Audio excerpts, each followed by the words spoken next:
Mornings in the Lab with Keith and friends. We are talking about accountability partners. How having one can change everything.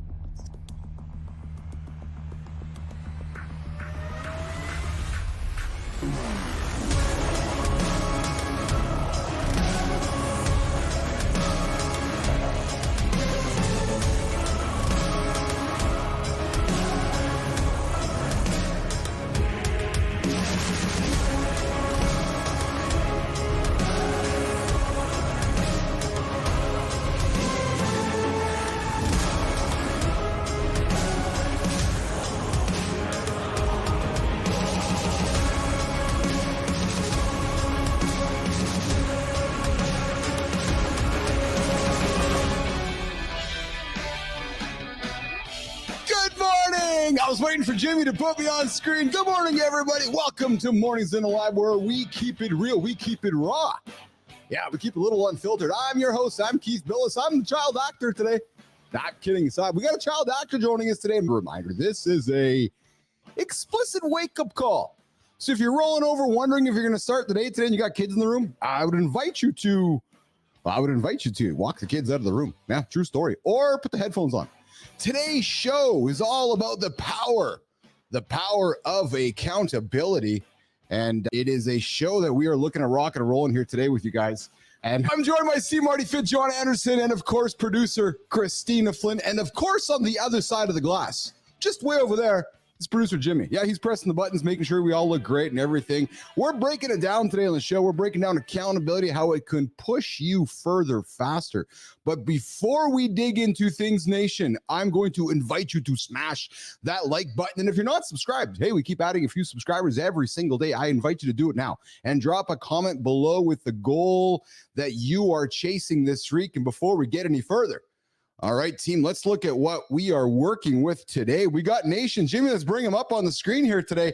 I'm thinking that we got lawyer Christina Flynn on the show today. We're in the black power suit, black on black. We got Jimmy and we got Johnny in the black fuck something. Fuck mental weakness, maybe I'm thinking. Fuck mental. Baby. Yeah, there you go. Fuck Come on, baby.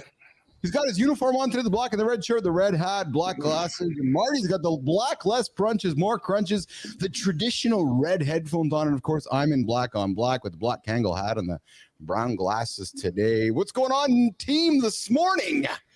How are you guys? What's happening, baby? Doing good, man. What's going on? I'm good. No complaints. Hey, listen, I sat down with one of our listeners yesterday who's been a big fan of the show, and we had a little coffee, and I said, so what are you liking about the show? He's like, Keith, I love when I tune in that I never know what the hell anybody's going to say on your show. And then he says, next thing, I'm minutes into this thing, and then John's dropping something, and then I keep listening, and then Marty dropped something, and then I keep listening, and I'm wondering what the hell you're going to say next. And he goes, next thing, 47 minutes have gone by, and I'm sitting with you guys. I'm like, yes, that's the whole point of the show. We got you hooked in. And people are like, what's Anderson going to say next? So what's Anderson going to say next, Marty? Something disgusting. Oh, come on. You got to give me a little more credit than that, man. I'm always saying something clever to get people to think a little deeper than they think they can. The disgusting stuff is just the icing on the cake. The cake is all the good shit. That's the pearls of wisdom. And then the cake comes out. And your cutter's got to do the work. This is what's going to happen. Yes, this is what's going to happen. John just went on that whole spiel. Yeah. Give it 5 minutes. He's going to say something crazy. Give it 5 minutes. That's it. Hey, if you're just tuning into the show, before you dig in, I invite you to hit that subscribe button because you never know what's coming next. And if you miss the show, you can tune in later because we are on demand. Oh, yeah. So we do a live show, but after that, everything becomes on demand. So listen, I invite you guys to check out the channel here, Mornings in the Lab, and subscribe to it if you haven't. And if today's topic is going to resonate with you, which I know it will, share it with somebody who needs an accountability partner, who needs an extra boost. But hey, Johnny, Marty, Tina, let's get real for a second. We all have goals. Let's just do this. Get serious with you guys. We all have goals.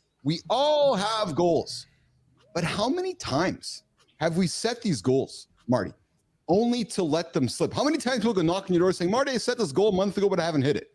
Maybe it's lack of time, lack of distractions, or honestly, There's just actually nobody holding us accountable.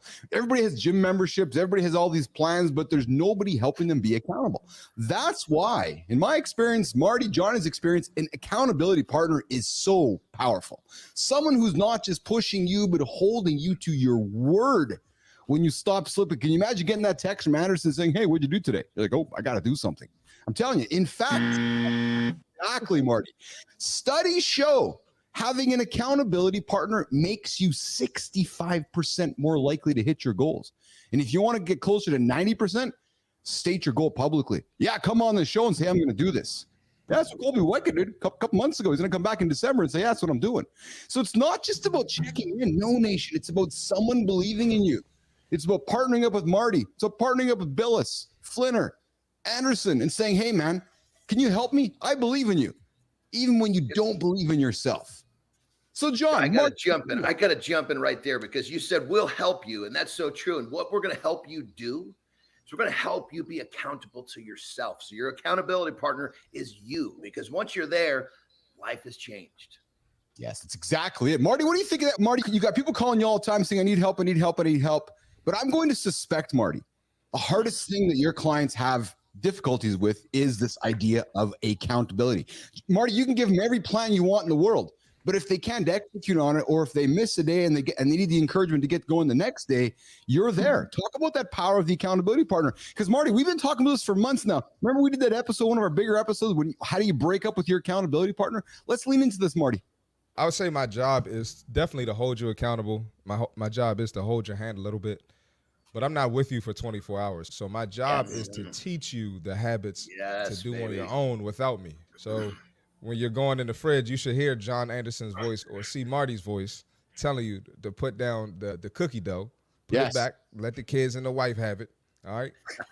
You need to grab the vegetables and the protein. That's my job. All right. So I can't hold your hand the whole way, but you got to develop those habits on your own and be your own accountability partner, like Johnny just said. That's it. Good morning, Nikita. I see you here in the stream there. Good to have you here this morning on the show. Hey, if you haven't subscribed to the channel, I invite you to subscribe to the channel. But Tina, looking at you. So since you've joined the show and since you've been hanging out with us schmucks on a daily basis, has this idea of accountability weaved someone in your life where you're thinking about something, you're like, maybe, I don't know, because my team might call me out or hold me accountable for it, in love, of course. But Tina, talk about the power of an accountability partner from your point of view.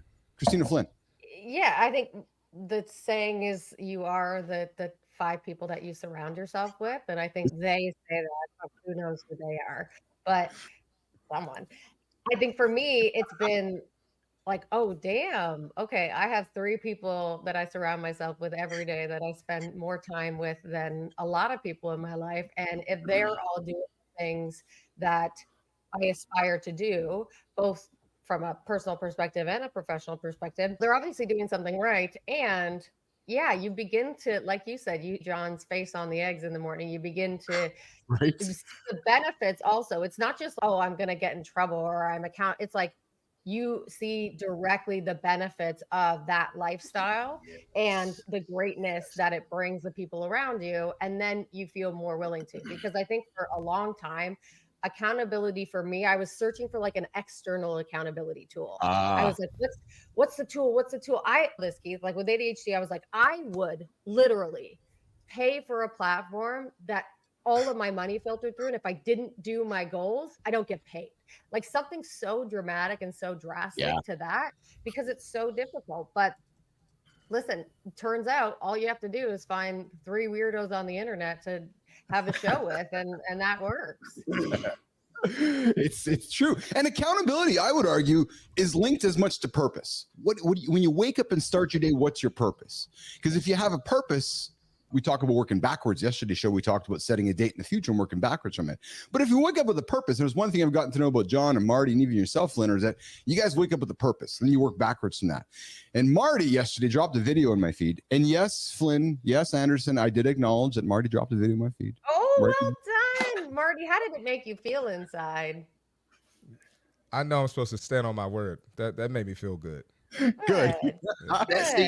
You're being accountable to the fact that you let Marty know that, hey, you got the video. So now Marty can move on with his day thinking, shit, did that little weird son of a bitch get the video or not? Now he knows he can go about his day And me and Marty had a little moment over the video yesterday. He sent me the video, and we shared some moment over the words. We shared some goosebump. We shared a little bit of emotion. And Nation, we're going to share it with you guys. Jimmy, let's switch it up. Let's put the video on. I got the vertical, and then we're going to talk about it. Flinner and Anderson have no idea what the video is about. Just me and Marty do.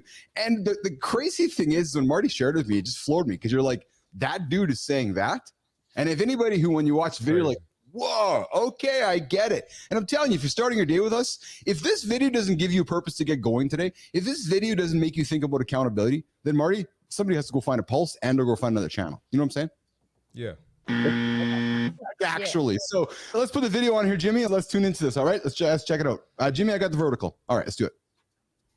Purpose to me, and purpose to me is simply being useful. I used to think I was put on earth to be a wrestler. That was it. I was put on earth to be a WWE superstar. And then I started doing a little bit of acting, and I'm like, oh, no, it's easy. I'm a storyteller. No, I'm a human being, breathing air like everybody else. And I'm significantly insignificant. I'm a grain of sand on a beach in a pale blue dot out in the middle of nowhere. I just want to be useful.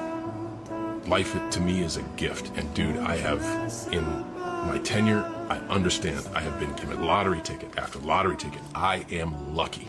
I understand my luck, and I try to live each day grateful for the luck. So when the sun goes down, I look at what I did for the day, even if it's relax. Did I earn the sunset? Some days I don't, and I motivate myself to try to do it again, but most days I do. And that's my sense of purpose. So now I have what makes me happy. And I can chase those things, and that's what makes the ride super fun, man, to me.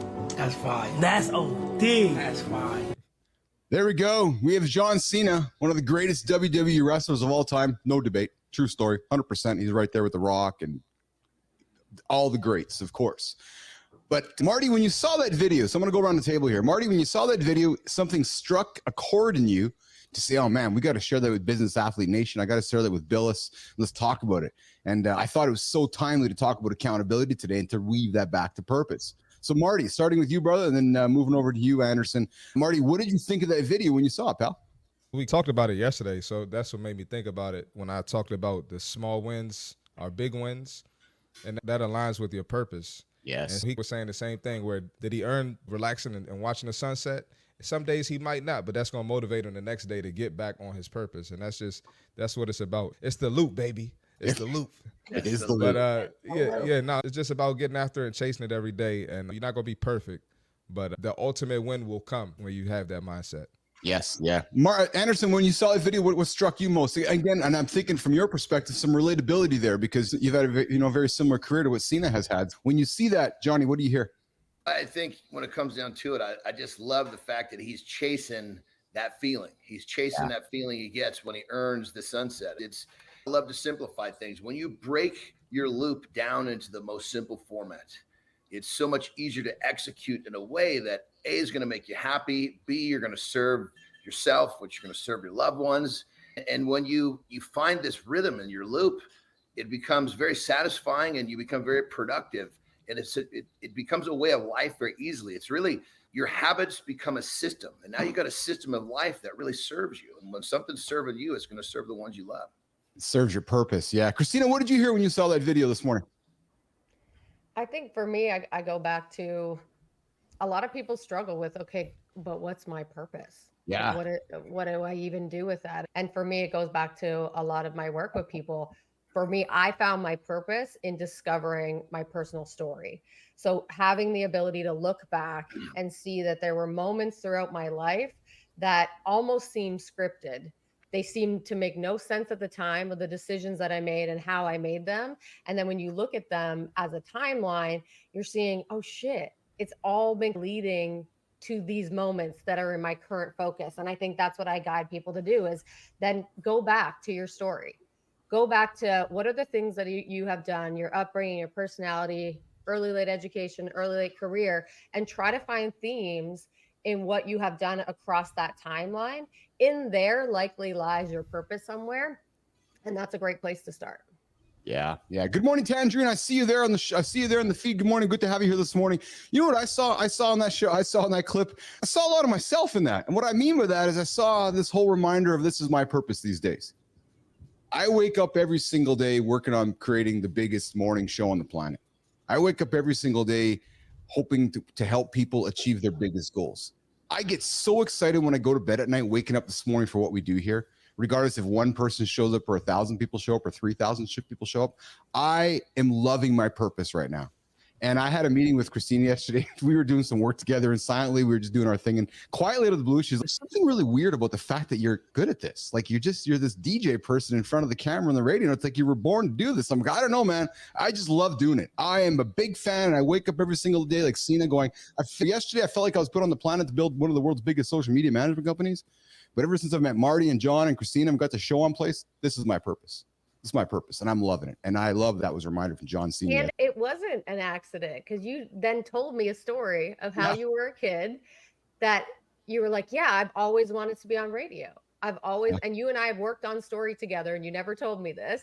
And you said, I always wanted to work on radio. When I would go to bed at night, I had my radio, which makes me think you were born in the 1920s. And my parents made me they made me turn it off, so I would listen to it under my pillow. I would listen to the Winnipeg Jets game, the play-by-play, and the color commentary each night. Like that to me this isn't a mistake that you're really good at this. There was something identified in you early that spoke to you, and now it's coming full circle. And we're having some fun with it, and we have somebody sitting in the green room who's a child actor. Johnny, you got a quick comment there, brother? Yeah, I was just going to say that I think, this one thing in terms of helping people understand purpose, we start off searching for our purpose. What are we good at? What do we excel at? What can we develop? And we serve ourselves as we become this really good, whatever the thing is.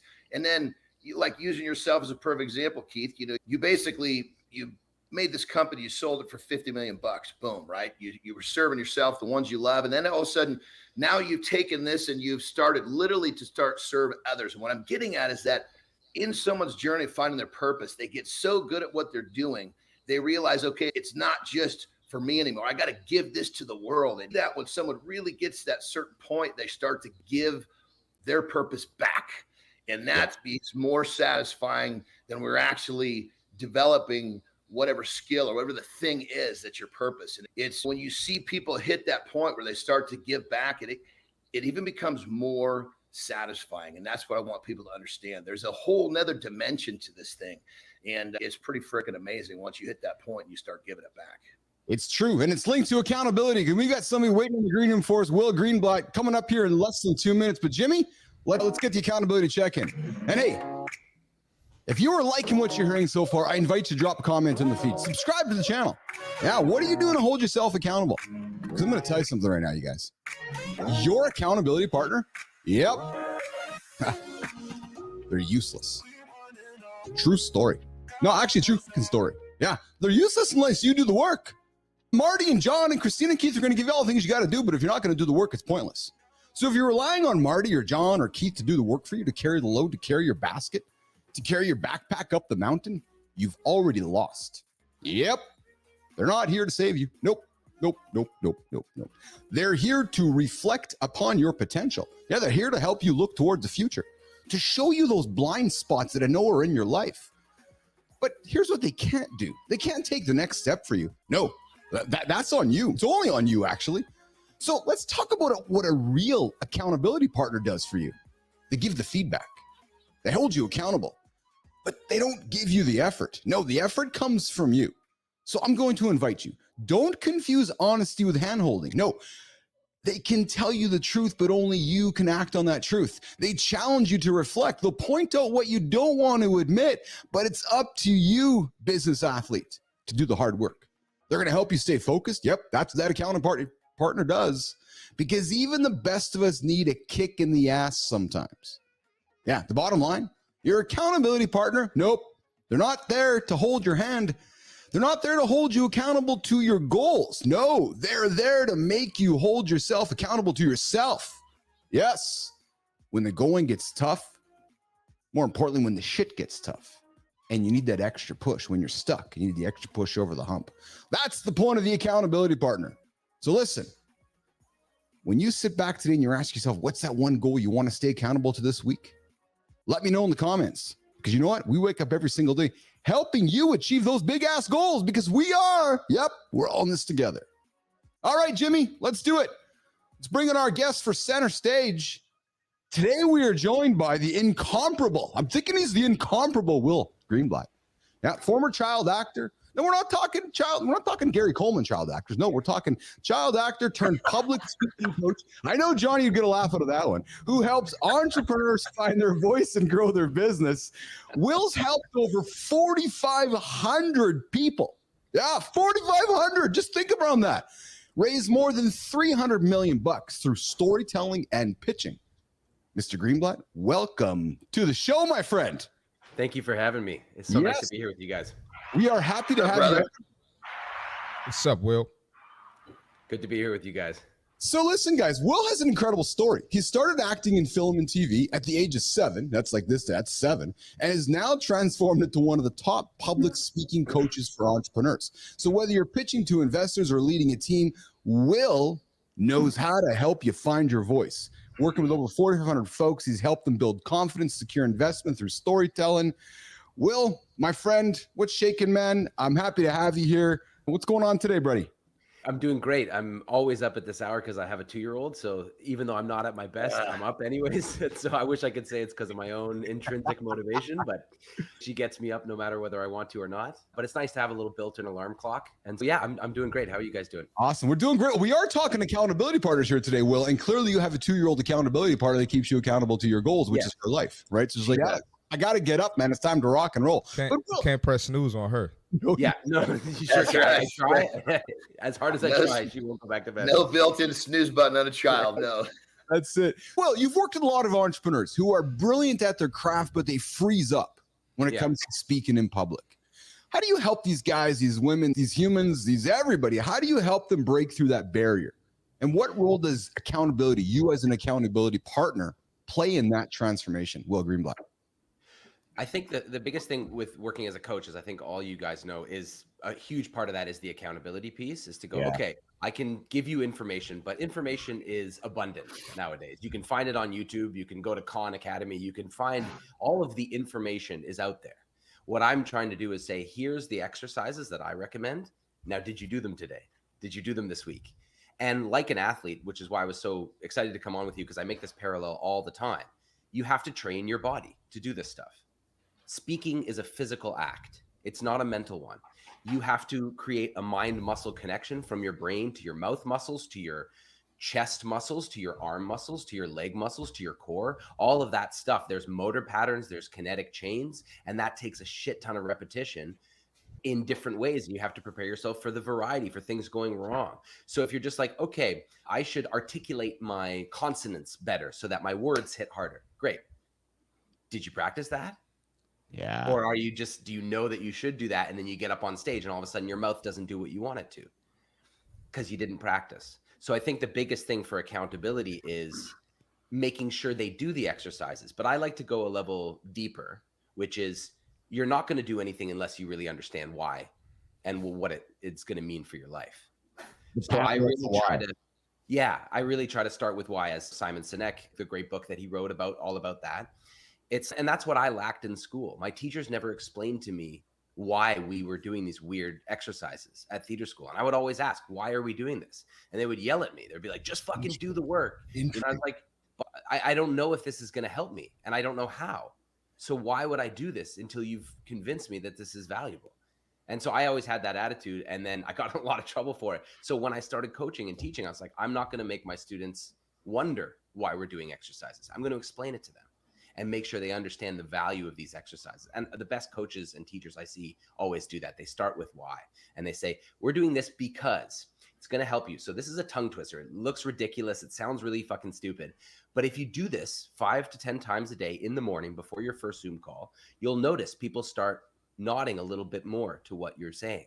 You'll notice people are getting more engaged. If you start practicing by raising your eyebrows when you speak, you'll notice people start nodding along with you and asking you more questions and being engaged, because we have mirror neurons. And if you raise your eyebrows, other people are sitting there going, oh, this must be interesting. There's all these explanations for why these exercises are useful. And so that's what I try to bring in first before okay, do it because your coach said so.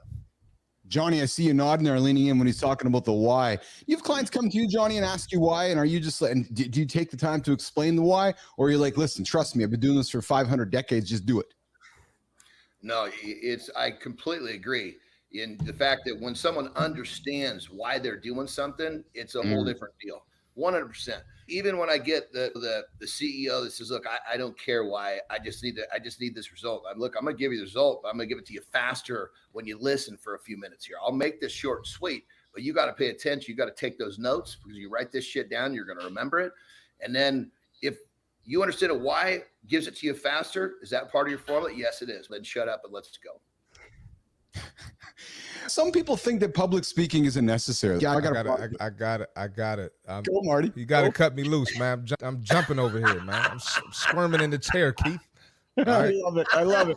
I have the same issue with clients. They always ask me, and I always give them I got to give them a scientific breakdown when it comes to nutrition or protein, whatever. So I feel you on that. And I just wanted to add, Will, I understand, because when I played basketball, I used to get in trouble all the time. And I would ask my coaches why, and they would get pissed off. They would get pissed. I always got in trouble for that. So I am the way I am now. Well, but I totally agree with you. So that makes me a better coach now. So I'm with you 100%. Well, it's funny how you said that, because I was about to ask you both the power of the why. And is why, as a coach, looking at all three of you, is why the secret question we need to be explaining to our clients?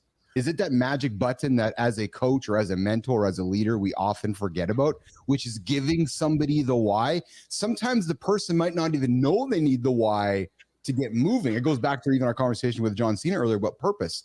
But Will, come back to you. Is why the magic question?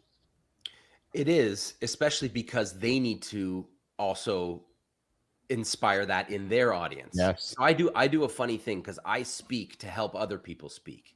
So it's a funny thing. I have to, and you guys probably do this as fitness coaches as well. If you can't do the exercise, they're not going to listen to you. Like, you have to show and prove that, bingo, that you've got what it takes. Walk the walk, baby. Walk that. Thank you. Exactly. When I'm speaking, if I'm in a group workshop, if I'm doing a keynote, like on stage in front of hundreds of people, if I suck, then why would anybody want to work with me? So I have to demonstrate that I'm doing it. And part of that demonstration is I have to start with my why, the why for them, because they're going to need to do that for their audiences when they get up on stage. If they can't trigger the why inspiration for their audiences, then they won't get the same engagement. So I think coaching, teaching, public speaking, they're all the same. You asked about the purpose of it, the necessity of it. It's about convincing people. It's about persuading people. And it's about creating human connection with other people. And what could be more important than that? What could be more important for our happiness, for our health, for our longevity, for business success, for personal relationships? They're really, to me, obviously I'm biased, but I really don't think there's anything more important than being able to create human connection, both one-on-one, but at scale as well, for your personal brand, for any shit that you're trying to get done in the world. You need people on board and you need people to be excited. And so I think the why is usually what triggers the excitement, and then the excitement will trigger action, which obviously is what you want. Yeah, the magic word is why. And if you're loving what Will is saying and what Marty and John are saying, I invite you to hit that like button and tell us in the comments, what's your biggest fear when it comes to public speaking? And if you're ready to level up your pitch, you want to get your pitch better, ready, you want to get better at doing what you're doing, I invite you to connect with Will over on LinkedIn. He's the guy you need to talk to. And Will, we got Tangerine, who's apparently seen all your movies. She's like, hey, I've seen all of Will's movies. So that's awesome for Tangerine. I appreciate you joining us here this morning on the show. I see you, Denise. I see you, Kaylin. I see everybody there on the show this morning. I feel like I'm doing romper room this morning, Christina. So listen, stick around. Will's going to come back later for deep dive. We're going to get into more about accountability partners, how it's helped shape Will's career. And we're going to continue digging into the conversation with Will Greenblatt in the deep dive. But before we do that, we got a segment we call the See Marty Fit tip. Christopher Martin, See Marty Fit, has got something for you guys I think you want to pay attention to. Marty, what do you got for him, pal? Got some good stuff today, man. Yes. Come on, man. Yeah, get off the screen, Keith. All right, today we're going to talk about knee pain and how you need to handle it and what you need to do when you experience it. So the first thing you're going to hear from people is stay off it. I don't know why, but that's probably the worst advice you can get, all right? But the problem with it is the inactivity can definitely make things worse. When you stop moving, the muscles around your knee get weak. They get weaker and weaker. So this is going to reduce the stability, and it's going to increase the pain. So usually you'll come back stronger when you start moving these muscles, all right? And what else you should do is strengthen them, lift weights, do squats, do deadlifts or form a deadlift, RDLs, do things of that nature to strengthen the muscles around, right? You can do some low impact exercises. You can do leg raises. You can do glute bridges, but you got to get the blood flowing there, and you got to get the muscles moving. Okay, the stronger the muscles are, it means the more support you have for your knee. Focus on your mobility, stretching, dynamic stretches, static stretching, right? This is going to help improve the range of motion. Also do some foam rolling, because you probably got all types of tight muscles and knots around those muscles around your knee. Listen to your body, right? You don't have to push through the pain. It shouldn't be excruciating pain, but you do need to move. You got to do something, and you should not be avoiding all movement. That's probably the worst thing you can do. So modify your workouts, keep moving. Movement is going to be your medicine. Strength and flexibility are going to be your best allies in keeping your knee pain free. That's the fitness tip for today. Today, every day at 8:30 Eastern time with See Marty Fit, Christopher Martin, as Fit presenter, said the worst thing you can do is not move.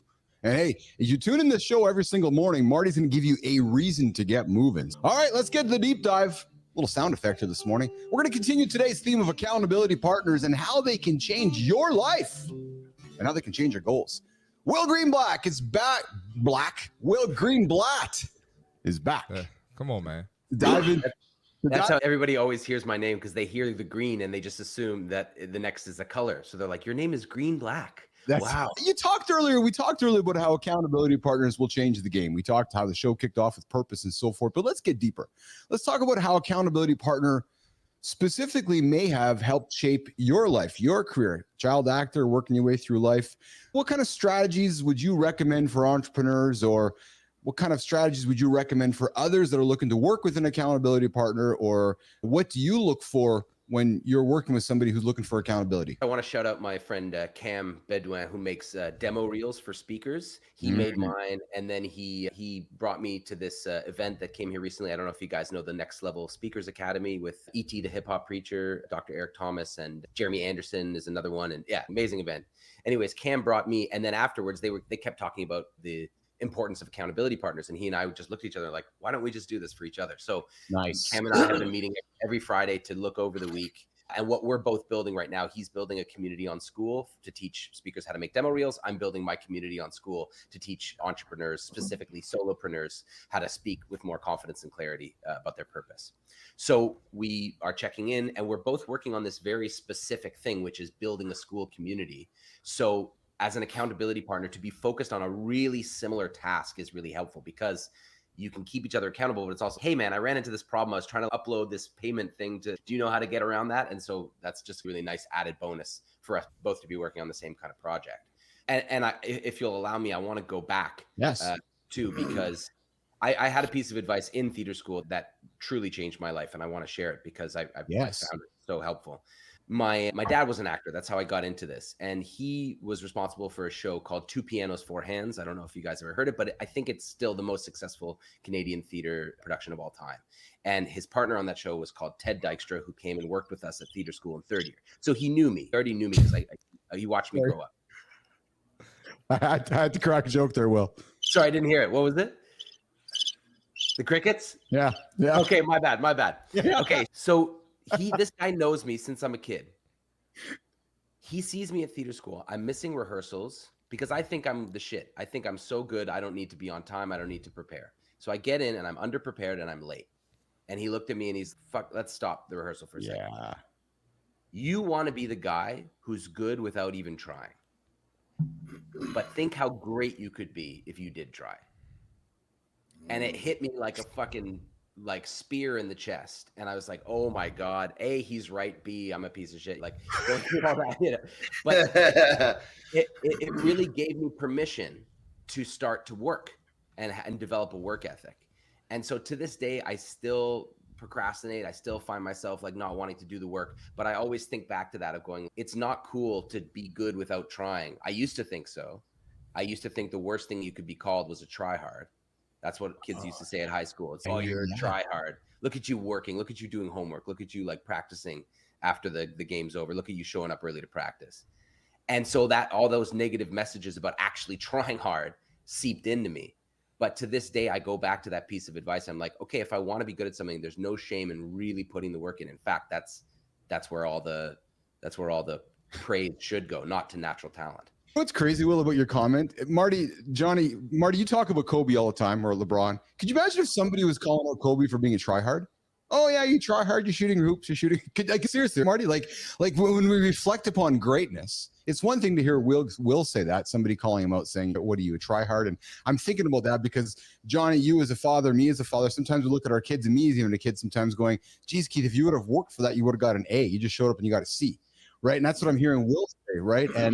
And I can't, so we talk about doing the boring activities to have success. That's just trying hard, isn't it? Yeah. And people don't want to admit they work with me because I'm a speaking coach. They think there's something wrong with it. It's really? So funny. Yeah. It's really interesting. People think public speaking is the only thing people expect you to be good at without any training or practice. Wow. But real quick, isn't it like that one of the number one most feared things in the general public? Yeah. But then at the same time, okay, it's the most feared thing, but I'm going to be really good and I don't have to try. What kind of sense does that make? I think people think because everybody speaks that everybody can speak.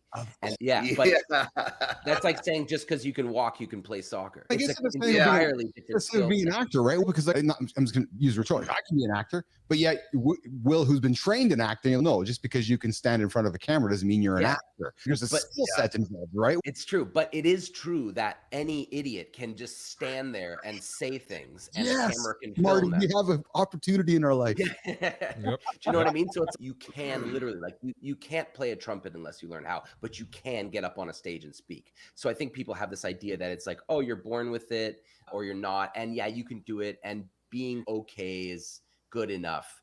And I think that's why we're used to so many boring ass presentations and pitches and on stage speakers, is because the standard is so low because no one knows how to fucking train it. No one knows how to get better at it. No one knows how to help other people get better at it. The advice is always so surface level. And you find that everywhere. You find it, people think, shit, I can go into the vitamin shop and buy a can of protein. I can get in shape now. No. Yeah. It's just because you can do one of 1,000 tasks that needs to be done just right and it's got to fit together. Just because you got one of them doesn't mean you got anything. But it's that we're in the age of, oh, I can go do this and now I'm good to go. No, that's just, you just fell into that marketing trap. And they just took your money, and that protein's not going to do anything probably but sit on your shelf. So yeah. Or I'm just gonna get my boyfriend to train me instead. Okay. Yeah. Have fun with that. Yeah. Hey, Will, drop some real truth here. Just straight up. Some people think they don't need a coach or they don't need an accountability partner. What do you say to that person? So black and white, are you saying good luck, you're not going to succeed? Or are you saying good luck and try, call me later? Like, true story, man. Like, what's the black and white truth on that? I would say probably anybody can do it in any way, right? Like videos of people who are like, who's that dude who plays basketball? I think he's from, I can't remember what country he's from in Africa, but he sets up all these crazy weights on his shoulder and he jerry rigs all the different stuff. And he's like getting all the attention of the NBA now. And he's done it all himself. It's this guy is literally DIY. And so there are different formulas. I just feel like you got to understand psychology if you want to do well at this stuff. If you want to be an entrepreneur, you have to understand how people think, and you've got to turn that attention on yourself. So I know for me personally, I will not do as much unless I have people to be accountable to. I've been a solopreneur for a long time, and I know how productive I am when I have people who are going to check on my progress versus when I'm not. So that I just know myself. I know I really need an accountability partner. And if you don't feel like you do, great, do your thing however you want. But if you feel like you wish you could get more done, might be something to explore. That's what this show has become for me. When I hang out with Marty and John and Christina every morning, I know that when the show's over, 22 hours later, I got to hang out with these folks and we're going to jest, we're going to talk, and we're going to get on camera and encourage all of our audience to do the things that we should be doing. Because if I'm going to tell everybody what they should be doing and I'm not going to do it myself, it's okay. And who are you? Yeah. Right. So this has been the ultimate accountability platform for me. And one thing that I offered up, as we talked at the beginning there, Will, is that when you have an accountability partner, there's a 65% chance likely you're going to achieve your goal. But you start stating that goal publicly in front of human beings. So we'll talk about the power of stating something publicly and then having an accountability partner help you achieve that. Yeah, I also think about that on social media because I quit drinking like a month and a half ago. And I posted about it. I was like, I know everybody does I'm quitting alcohol post, but here's mine and here's why. And honestly, the outpouring of like support and people reaching out to me in the DMs being like, hey, I used to be an alcoholic and it really fucked up my life. And now I'm sober and I'm so happy. Like it really touches people, even though for me, it wasn't like a huge, I need to get off booze. Otherwise I'm going to destroy my life. It was just like, I'm just sick of feeling shitty during the week. So and this is an easy thing to remove to have more energy, more mental clarity, get better workouts at the gym, all that stuff. But knowing that I told a bunch of people in my LinkedIn audience that I'm doing this, if I were to flop, I would feel extra worse. And so now when I'm at a bar and I see a frosty pint being carried past me, I'm like, shit, that looks really good. I have that extra motivation to be like, I don't want to look like a liar in front of a bunch of people. You know what just happened here, Will, right? It's now October 2024, and you've just taken the last 90 seconds of your time to publicly articulate that you have stopped drinking. So you now have Business Athlete Nation knocking on Will's door saying, good job, brother. We're holding you accountable. Yes, they're going to come for me if I fuck up. Yeah, and it's not about not doing it. It's just a matter of even not choosing not to, right? But John and Marty, I want to come to you guys with this pointed question as we create this bite here. Marty, can somebody achieve their ultimate goals without an accountability partner? Yes or no? If you're not ready, I'm on this one, baby. Go ahead. I say no, because technically you're your accountability partner. Mm-hmm. So you're always going to have one. You're always going to have one. And I think that's a necessary skill that people don't talk about. Mm-hmm. You got to learn how to hold yourself accountable. You can't just expect someone to hold your hand all the time. Yep. Yes. Johnny, what do you, bro? And I totally agree with everything that's being said, but I think there's so many elements within this that I think the more people understand, the better. Using myself as a perfect example.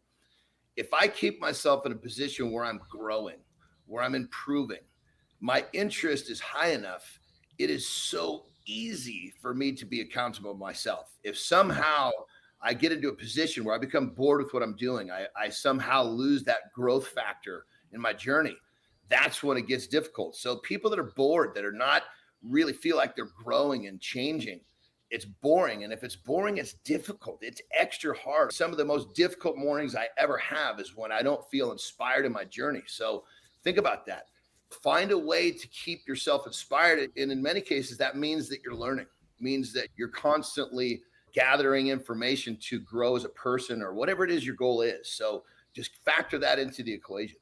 Yes. Well, John, Marty, I like subliminally, I find myself being held accountable by you guys because I know when the show's over, John's going to work and so is Marty. And I know if I show up tomorrow and I'm not putting in the work, I'm behind them. So it's like being on a team, isn't it right? It's like being on a basketball team, Marty. When you go to practice, you're looking at your colleague going, fuck, he's not putting in the work. Or you're thinking about the off season. You're going, okay, Billis is at home today right now. He better not be sitting on his ass being a lazy soul. He's got to be putting in the work.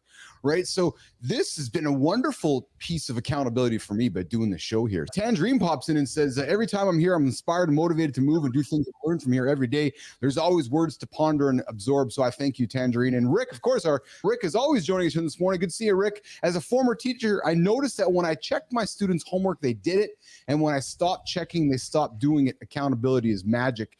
And Tangerine comes in. That's the oldest trick in the book right there. It is. Yeah. Will says, I'll be following your page and channels from now on. And I have a friend who always said, inspect what you expect, right? So if you're expecting something, go back and take some time later on to inspect that. So listen, the takeaway here is simple, nation. Having someone hold you accountable keeps you on track and keeps you focused. It's about showing up even when you don't feel like it. You're rolling over everything. I don't want to do it, man. I don't want to do it, but Will's doing it. I got to do it.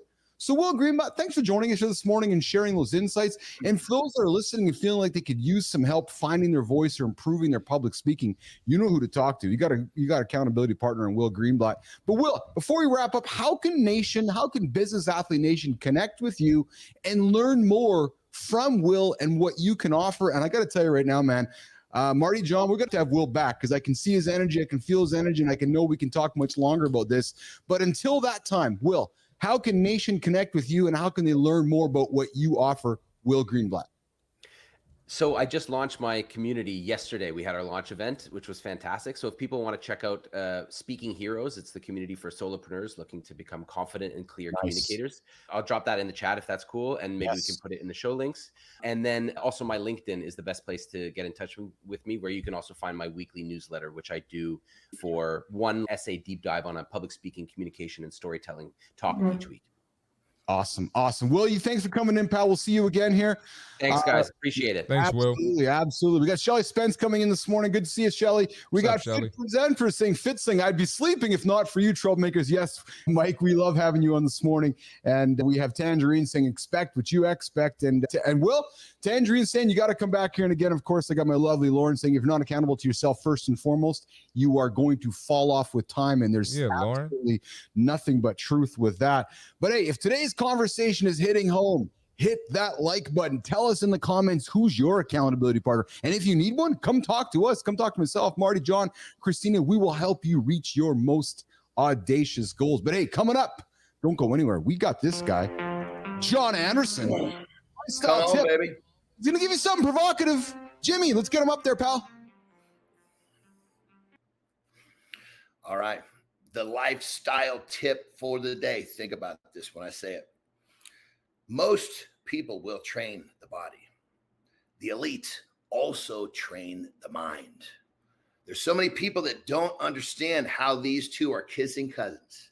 But the part about it is the disobedient one of the two is the mind. So you've got to train the mind so that you can have better control of the body. When you're getting ready to go to the gym, your body's not telling you, hey, I don't want to go to the gym. It's your mind that's telling you, hey, here's the reason you shouldn't go to the gym. How do you start to train your mind? We'll make it simple because I love to make it simple.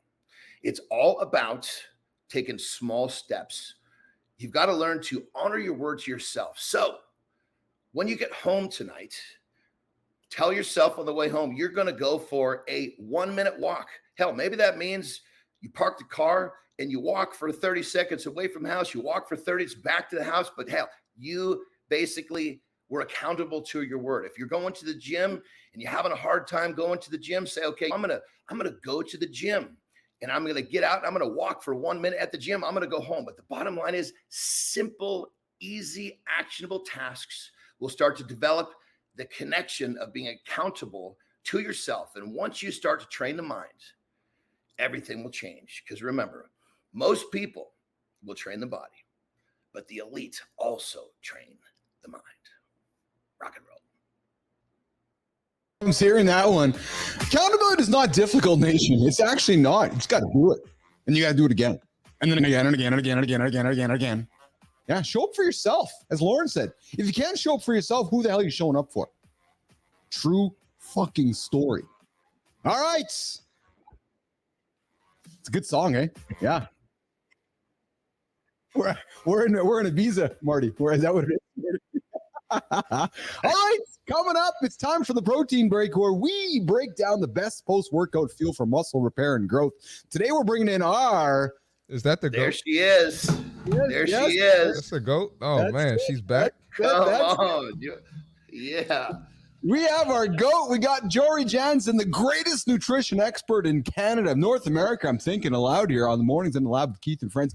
She's here to help us. Yeah, true story, guys. She's here to help us through what we should be eating after a workout to speed up recovery. As I was putting together today's topic, I'm sitting here going, okay, John, Jory, Keith, and Marty, what are we eating after we work out? Some people don't eat. Some people eat meat. Some people eat carbs. Some people crush a protein shake. I just want to throw the conversation on the table today. John might have a different point of view. Marty, Jory, let's talk about this idea about after my workout, how can I hold myself accountable to eat something properly? Jory Jansen. Yeah, I love the accountability talk. And one of the things that I first look at when I'm working with someone is what's their narrative. So what I mean by that is what is their talk? What are they telling themselves? What are they sharing with me? So are you more heavily thoughts? Are you a thinker? Are you a feeler? I'm a feeler and a wants. So I feel deeply and then I want to act right away. So if you're someone like that, then you're probably like that around food too. And just understand your narrative. How do you share with people? What's your talk? Are you more negative, positive? Not that you're a negative person, but are you someone that looks at risk and really evaluates it? So you're going to think about it. You're going to look at, if I eat this and the outcome. Are you more positive? Glasses half full. Do this and I'm going to be okay. And later on, I will get back on the train of where I want to be. So really, what you're going to do depends on your own self-narrative. Once you get that figured out, then you can move to the next steps of, is it a protein shake? Is it more like easy. I like my high protein pancakes. I've been doing that for 20 some years. Everyone that works with me knows about those. Favorite. Right. And it's so easy. You don't need any supplements if it's something that you're worried about, because some of the athletes that I work with have to be worried about that. But really figuring out where are you at, and then what is the outcome? Are you looking to actually recover because you've got another workout in your day? You need a full balanced recovery snack before the next 24 hours, because that matters. Are you working out once a day? And if it's early in the morning, you've got a little more wiggle room, but the uptake of nutrients will happen quicker within that first window of opportunity, within that first hour, right? So really figuring out your self-talk, how you keeping yourself accountable to your goal. What is the outcome that you're looking for? Are you working out once a day? Are you working out in the morning and you've got to be on for the rest of the day? Are you working out in the evening, because that's when you can fit it in? So then you're probably not going to eat a big recovery meal. It's going to be a recovery snack. Talk about nutrition timing. Yeah. We do training, and you said my lift is done. It's 9 o'clock in the morning. My lift is done. Should I be eating something right away within the hour or 2 hours? Talk to me about, and I see Johnny nodding as well. So Jory, hit you first and Johnny come in after that. But talk about that timing window. Like, I'm done working out. Is my body saying, feed me right now? Or is my body saying, nah, just take some time and enjoy the rest, Keith? It's yes to both. And so I like the idea of fueling to some degree afterwards. And my reasoning is that then you have more control for the rest of the day. The longer you wait, then hangry comes in, and then you have less control, especially if you're wants oriented and you're going to react instead of wants oriented and think it through. So I think it's, if you can get it within that window of opportunity, even if you have 24 hours to recover, it's ideal. The nutrient uptake is quicker during that time frame. Protein, yeah, for sure. And again, it depends. Are you training for your triathlon? A high carbohydrate intake is also going to be important. If you're training to just increase that lean muscle mass, decrease body fat, let's focus on the protein. Some carbohydrates, that helps with the protein intake as well. But yeah, you have to look at what is it that you're training for, fueling for. I want to add something. All protein isn't the same, right? There's there's efficient protein that's going to like aid your muscle growth, and there's protein that's really not going to do anything. So I had a client, and I asked her what she having for breakfast after the workout this morning, and she said Greek yogurt, and because it has 15 grams of protein in it. And I told her, like, that's not bad to eat, but you probably want a more sufficient source of protein. Do you see what I'm trying to say, Jory, after a lift session? So can you expound on that a little bit, how like just because something says protein in it doesn't mean that's all you need. You know, you do need a good amount, and probably a more efficient for muscle growth. I was thinking more of eggs, maybe a source of meat, because she's not like a vegan or anything like that. Say yes, and also I'm going to say yes to your client. And the reason is that overall, unless you're like an elite of the elite athlete, not just elite in business, but elite athlete, you're looking at overall energy availability. If you want to get the muscle gain, if you want to get the recovery time quickly, it's going to be energy availability. So that's fancy terminology that the IOC uses for getting the calories you need in your day. At the end of the day, you can eat your protein, but if you're not hitting the calorie mark as efficient and you're not going to reach your goals as quickly. If we're looking for muscle, we're looking for that amino acid leucine, and you're going to get that from a variety of food products, especially animal proteins, right? It's going to be easy to target that. So the Greek yogurt is a great start. And then what are they going to have within the next couple of hours? Maybe it will be that the eggs or something like that. And that's why we like our high protein pancakes, right? They've got both in there. And they've been easy. So if you can food combination things, then you're likely going to meet a variety of nutrients and hit that. But at least it's still a start. My biggest one is when, especially women, but they're like, I hit my collagen. I put my scoop of collagen in. I'm like, collagen has its role, but not necessarily for muscle recovery. We want some other amino acids in there, not just the collagen. So yeah, I agree. We're looking for that higher leucine intake. That's an amino acid, but I think it's still great progress. And then it's all, and also that's how I work, but I do hear what you're saying, and I agree. Yeah.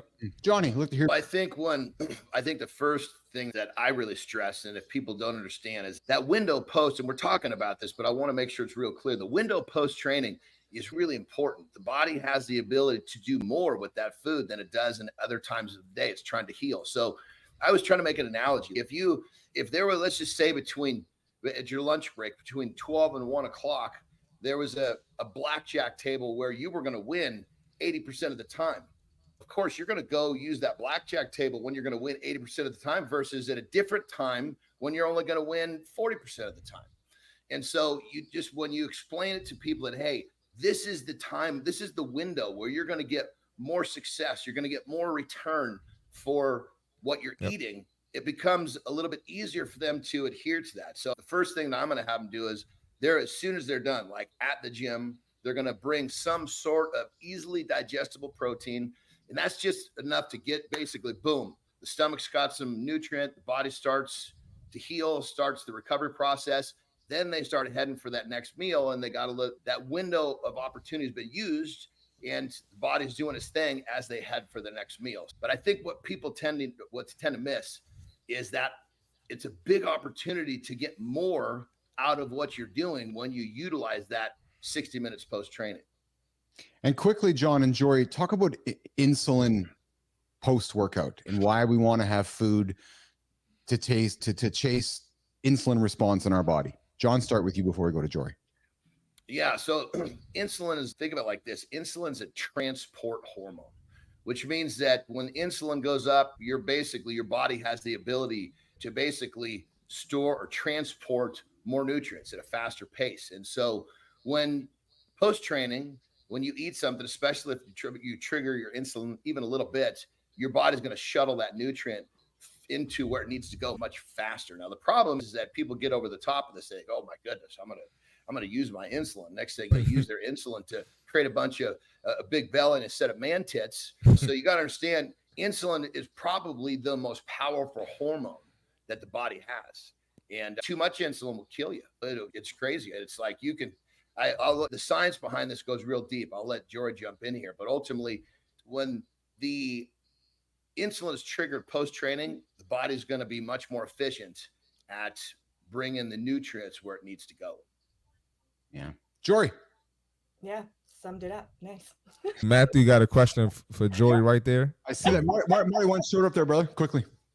It says, what is your opinion regarding pre-workout supplements, hydration, and diets? Pre-workouts. Get them, Jory. Get them.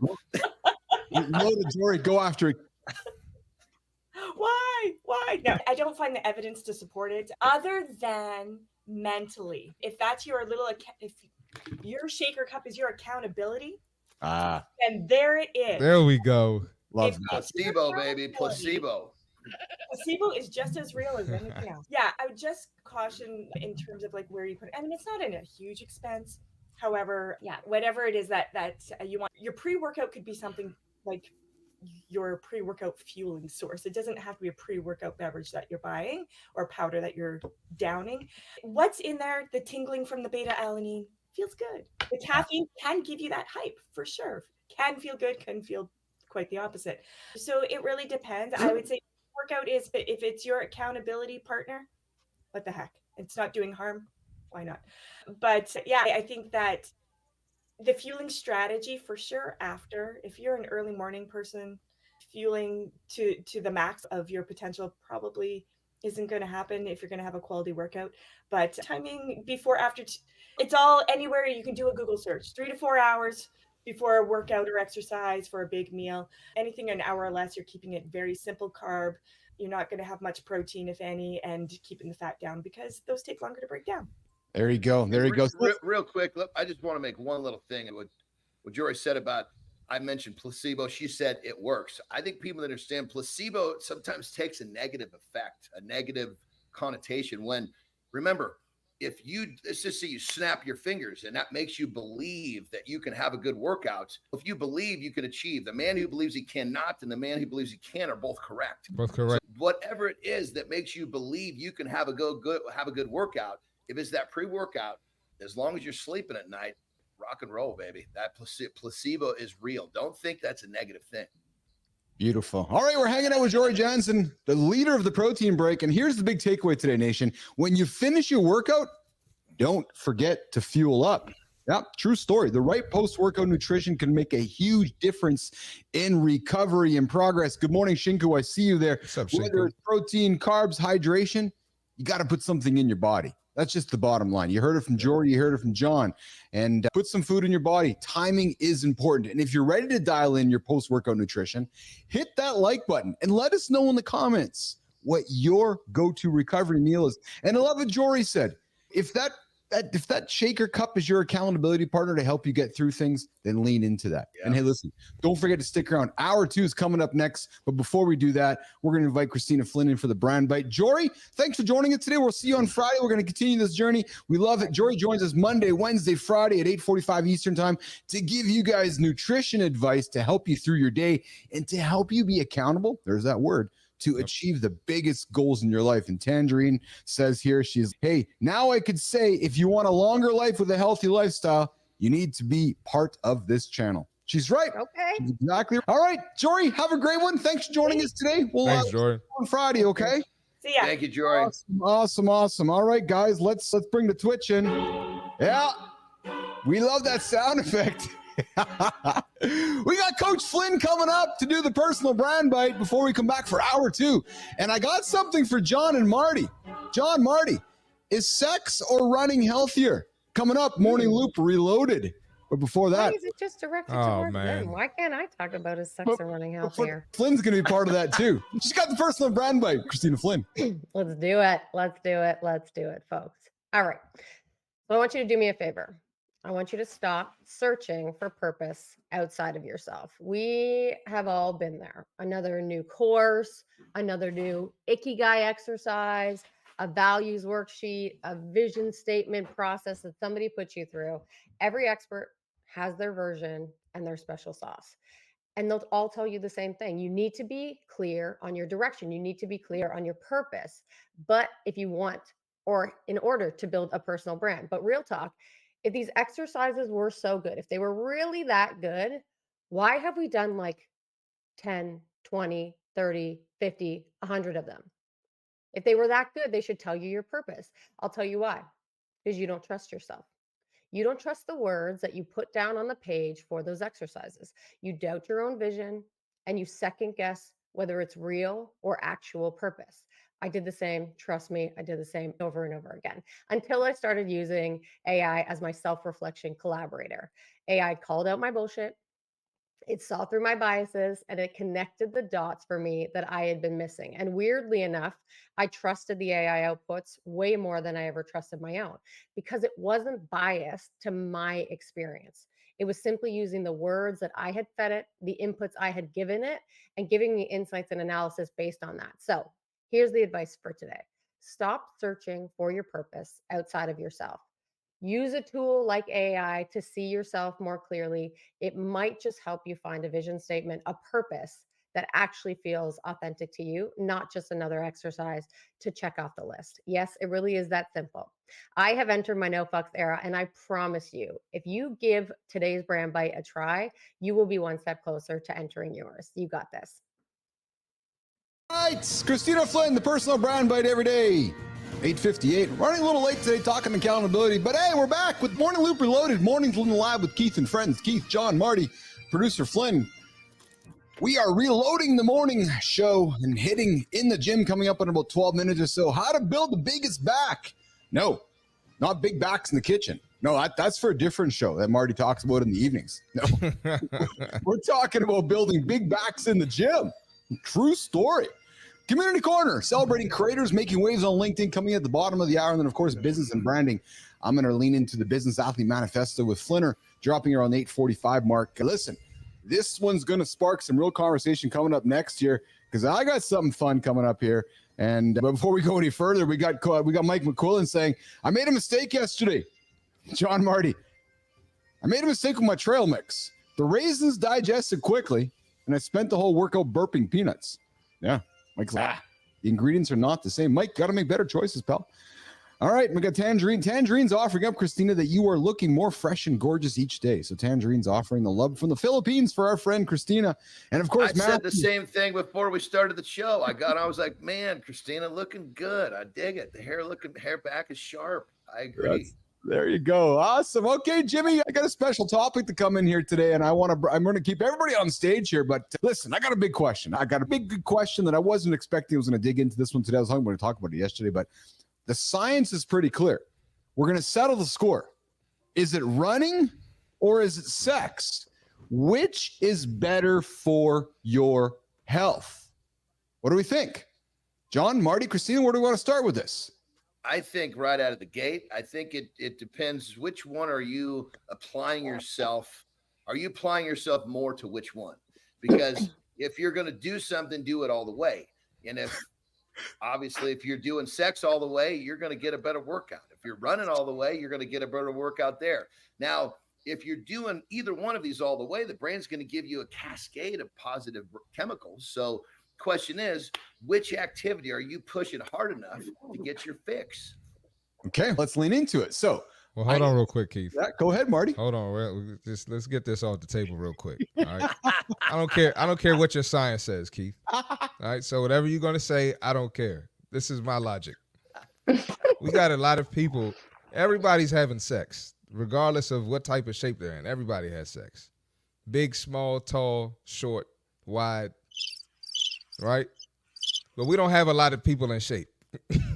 Yes. There's my logic right there. So I think we know which one's better. But Keith is going to have an article that's going to say that sex is better. That's what I'm assuming. Well, I don't know. Hold on. It's a quick question, though. Was there a study released lately that was talking about at least Americans having less sex than ever before with everybody being so out of shape, unconfident with social interaction? I believe I don't remember the stats, but I remember there's far less sex going on now than there was 20 years ago. And birth rates are down everywhere as well. So yes, people are eating more Big Macs and having less sex. But here, let's and Tangerine. What kind of a trade is that? Jesus Christ. Exactly. Yeah, this is going to take a turn. McDonald's marketing has got so fucking good that they can convince people to eat a goddamn hamburger over get laid. Come on. Keith, just go. Because don't get me started too. Don't get me and John started. Just do what you got to do, Keith. According to a Canadian study. Sorry, Christina, but it's a Canadian study. Men. Of course. Men with toques in Canada burn about 276 calories during a 30-minute run. Unless you're Keith running on Mondays and Fridays. And, Johnny, men burn in Canada, at least Marty, around 101 calories during sex. Now, women, Christina. Hold on. Not in no 5.7 minutes. Not in no 5.7 minutes. I was going to say, if you would actually, if you compare the timeline for the run and getting ass, you're going to be way ahead if you can keep your load long enough to get to that 30-minute timeline. You're going to be much better off. Humping. So, and we haven't talked about unloading the clip in advance of this. This study wasn't done with a placebo. We don't know about the study, but here's the thing. Christina, now looking at you. Women, 213 calories while running. Tangerine, you're running 213, but just 69 calories during having sex. Of course, because I'm thinking the man's doing a lot of the work, Johnny. Yeah. See, that's bullshit. That's how I know it's bullshit. Men don't. No, that's accurate. That's accurate, Tina. That's accurate, Tina. It's accurate, Tina. Men be starfish. They're just lying there. That must be in Canada, because the starfishes are in America for the women here. That must be Canadian men. As the numbers keep going up on the viewers right now. So if you're looking at calorie burn alone, folks, Tangerine's doing it right. She's running. She's out. I got partners. I'm going to go for a run. So it's all about running in Tangerine's world. But, nation, it's not just about calories, right? We talk macros and micronutrients on this show as well, right? Sex has some serious hidden benefits. It turns out men who have sex twice a week, oh yeah, Marty, Johnny, for us, brother. Turns out men who have sex twice a week are less likely to develop heart disease than those who only get busy once a month. And for women, being sexually active can actually lower the risk of high blood pressure and improve overall health. And you heard us on the show before. If women are having more sex, they're living longer. So here's the question, though. What about the intensity? A study That's monitoring. what I was saying from the beginning. That's exactly how I opened the segment. So a study, Johnny, monitoring heart rates showed that walking on a treadmill, and no, Marty, not with holding on with the rails, raised people's heart rates more than sex. So I guess it depends on how intense your cardio is or intense your love life is. But get this. Where's the effort, baby? That's it. Where's the effort going? Well, no effort. But get this. If you're the kind of runner who's pushing for a marathon, you might be doing more good than harm, actually.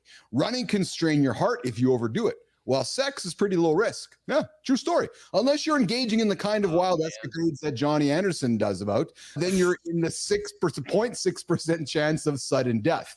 So maybe moderation is key here. So whether you're lacing up your running shoes and going for a run or getting down for business in the bedroom, the reality is that both running and sex releases endorphins, but only sex releases the oxytocin, aka the love hormone. So that ultimately, nation, is the stuff that makes you feel connected to your partner. It helps you reduce your anxiety, boosts the intimacy. Running, on the other hand, Marty, releases cortisol, the stress hormone. So if you're overdoing the running, you could actually be increasing your stress levels and dealing with sleep issues. Sex might win in terms of what's healthier for mental health and relaxation. There is no might about it. There is no might 100%. about it, for the love of Christ. Jesus Christ, what is wrong with people? I even make that comparison. Here's the thing. What most people, well, I shouldn't say most people, way back when I was running, right? And I was always running for some sort of a time. That last couple of minutes, I'm digging. I'm trying to finish that run hard. If you're playing your sex game like you're playing your run game like that, you're going to have it's like you finish your run, you're looking for the oxygen. Where did it all go? If you're playing your sex game like that too, you're getting, goodness gracious, you can get all the fun and all the work and all the good chemistry in one place. I mean, Listen, come on, there's no comparison here. That's it. Marty? I know some people that they can't walk up a flight of steps, but they always having sex. So I just don't think there's a comparison. I'm sorry. Even if you going hard in sex, I don't think it's like going hard in running. That's me. According to the study, I'm going to wrap this up, but I got to ask one last thing. Does size matter in this debate? Because according to Dr. David, the guy who orchestrated the study, the reason men burn more calories during sex, and well, Marty, look at John, is because they're typically bigger in build. So do we need to start sizing up how much everyone's putting in, or is it less about calories and more about quality over quantity when it comes to both running and sex? And let's not forget the immune system benefits here, team. Regular sex can boost immunity, while long distance running can actually weaken it. Yep. You can ask yourself today, what's it going to be? Do we trade in the running shoes for a romp in the hay? That's the question you need to ask yourself today when you hang out with your partner, your accountability partner. I can tell you one thing. When Terry time comes along, if I said, honey, do you want to run or do you want to hump? I can pretty much guarantee you what she's going to say. So Run. Run or hump. Nope. So here's the takeaway, nation. While running might burn more calories, the reality is this: sex is doing a lot more for your heart, your mood, and your immunity. And as Dr. David from the article says, if you're fitter from running, Marty, I'd love to see John running, actually. It can actually lead to better sex, a stronger core, better endurance, and hey, ultimately, better, more intense orgasms. So I think the ultimate question is this: why choose? Do both. Yes. We learn both. Yes, and HIT improves longevity. HIT improves your premature ejaculation. So gentlemen, get up, get your ass out of bed, get to the gym, and go love your wife. Go love your partner. Go love your significant other, and go hit it. Hit it in a gym. Hit it in the bedroom. Hit it, baby. You doing hit all over the place. the fuck? We some hitters. All right. We're hitting, baby. We're hitting. We're gonna move us to the in the gym segment with John and Marty. We just talked about what it's better to run or go for sex, and how we arrived at the end of the conversation was you got to do both. Yeah, start your morning with your partner, go for a run, and do it again later on in the day. But listen, let's talk about building a bigger back. Marty always talks about building a big back the wrong way. If you tune into the best fitness show happening in the evening in North America, the See Marty Fit podcast, is going to talk about building a bigger back the wrong way, in the kitchen, at the buffet table. That's not how you build a bigger back. No, we're going to give you some advice right now with John and Marty in the gym, how to build the biggest, strongest back hacks with John and Marty. How to hit it hard and build that back. Hit it hard, right? Is that what we're talking about? We're talking back shots with John and Marty in the gym with John and Marty. Get me out of here. Get me out of here, man. Please. I was about to say something else, but Tina's going to kill me, so I'm not going to say it. Shortly. All right, John. So let's talk building the back, man. We're going to hit the back. I think the number one thing that people tend to realize about the back is a massive muscle. Massive. Yes. And I think there's a lot of stuff that the back gets a lot of work in a lot of ways that people don't understand. People think about lat pull downs, they think about rows, and there's nothing wrong with this stuff. This is all good stuff, especially the pull-up. The pull-up is like one of my favorite ever exercises. Oh, yeah. But what they tend to not realize is any variation of a deadlift is also going to work your back. Yep. And some of the biggest backs on the planet were made through deadlifting, not through doing lat pull downs, not through doing pull-ups. And so like when I was really clicking in my strength career, what I would do is I would warm up with a couple of failure sets of pull-ups. In those days, I could, even though I was over 300 pounds, but I could knock out 35, 45 pull-ups. Now I wasn't going to failure, but I was just filling that thing up with blood. And then I would go to deadlift after that. And because ultimately you've got two different angles. There's when you're pulling down, and then there's a rowing motion. And a deadlift is going to really it's more of a static movement. It's because you're not actually rowing when you're deadlifting. It's just supporting all that weight. And so I guess the main thing I'm getting at here is you got to understand how big the back is and recognize that you can get a lot of back work in other movements. And the reason I bring up the deadlift, because so many people avoid it, but they don't understand what they're avoiding. And then another thing too, anytime you're looking to, I guess, target a certain muscle, those compound movements, like a deadlift where you target more muscles, it's going to allow you to pull more weight, which is going to work the muscle even more because you have the capacity to pull more weight on a deadlift opposed to a lat pull down. So that's actually a good point. And then I'm going to ask you a question too. So let's say, because let's say you work in chest, and I guess the antagonist would be back, but on the way down, your chest is working, but your back is working as well, so the gravity doesn't just pull the weight down and hit your chest. I think I've even felt my back sore on chest days sometimes. Has that ever happened to you as well? And just so everybody understands what Marty said, totally correct. So when you're doing heavy bench press, the muscle that keeps that bar from falling and hitting you in the stomach, or coming back and hitting the rack, the back is what's doing that. The back is what's keeping that bar aligned where you want it to be. So when you're really going heavy on a bench press, your back is working. There's no question about it. Like when I'm doing standing overhead press with a bar, my back is working like a mother, man. I get sore as hell. My lats will get really sore from a standing overhead press. And so I brought that. I was just going to, before you finish, I was just going to say, I brought that up just to show that even on compound movements on your antagonist, when the back is the antagonist, that's working your back as well. I just wanted to add that in before you finish why I brought it up. Yeah. I think one of the things that people tend to not understand about the back is because it's so big, you can work it from so many different angles in so many different ways. And a lot of times people tend to get into the rhythm of doing the same thing over and over when with the back, there's so many things that you can do, so many angles. There's so many different angles of, say, a pull down.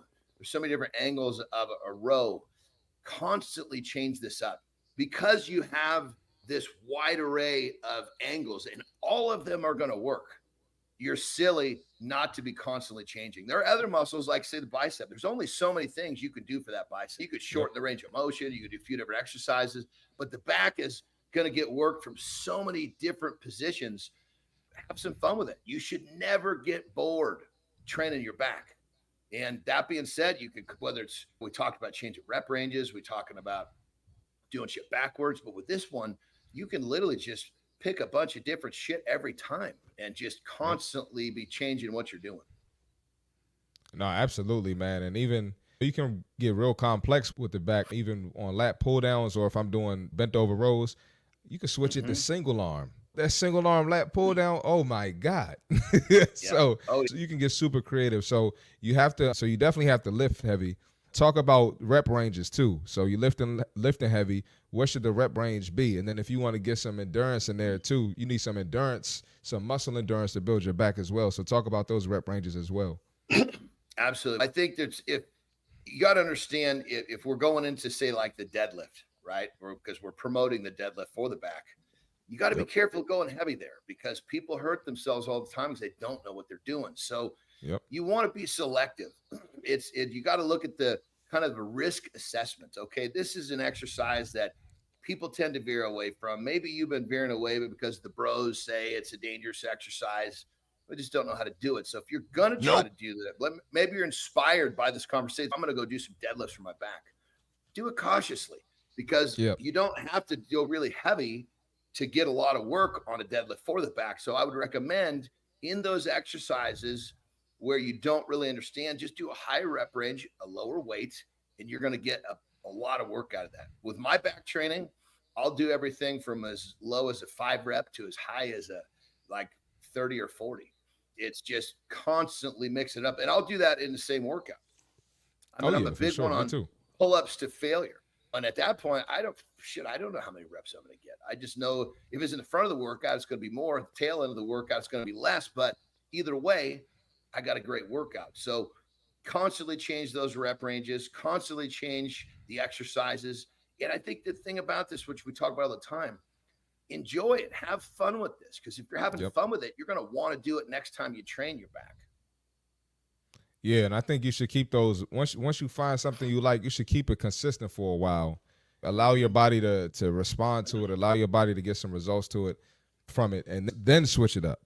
But I think a lot of people, especially if you go to a Gold's gym or like a hardcore gym, there's so many machines in there, people just be trying different shit. But no, keep your back workouts consistent. And then, Johnny, talk about working from different planes. All right, so talk about the bent over row, talk about the seated row, talk about the lat pull down or pull up. Talk about the different planes. All these angles, that may be more digestible for some people that don't understand the word planes, because Marty's talking some higher level stuff here. But angles, you can even like a lat pull down. If I'm going to do a lat pull down, the first one is I'm going to sit in there with my feet behind me. So I'm really upright. So it's a straight pull. And it's because you're only activating those lats. You're not as strong, but that's okay. It's not about, I'm not lifting to see how much I can lift. I'm lifting to get that muscle work. Then I might switch it up to where I'll put my feet out in front of me, which is how you see most people do it. I'll lean back a little bit, totally different angle, but it's, again, you're working the back, but you're getting a different angle. It's a different stimulus. It's even good for your mind because all you did was change your position a little bit. It feels differently. And then people tend to like it because they're stronger when they're leaning back like that. But angles is everything with back. Because it's such a big movement, you got to constantly change those angles. See, for the chest, you got your flat, your decline, and your incline.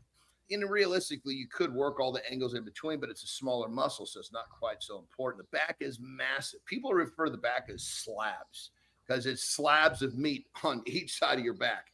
And that big muscle takes – another thing we should probably mention, Marty, is the back can take a lot of work. The back will take far more work than, say, the tricep because it's such a big muscle. But at the same time, you don't have to go and try to overdo it. Just get in there, enjoy yourself, constantly rotate the angles, which Marty said, the different planes, and enjoy it. That's it. There you go. Enjoy it. And if you are ready to put those big back hacks to the test, What is this? Jesus I invite you to like the channel, comment, subscribe. In the gym with John and Marty every single day at 9:15 Eastern. Where's Tina? gym advice to help you guys achieve the biggest goals in your life.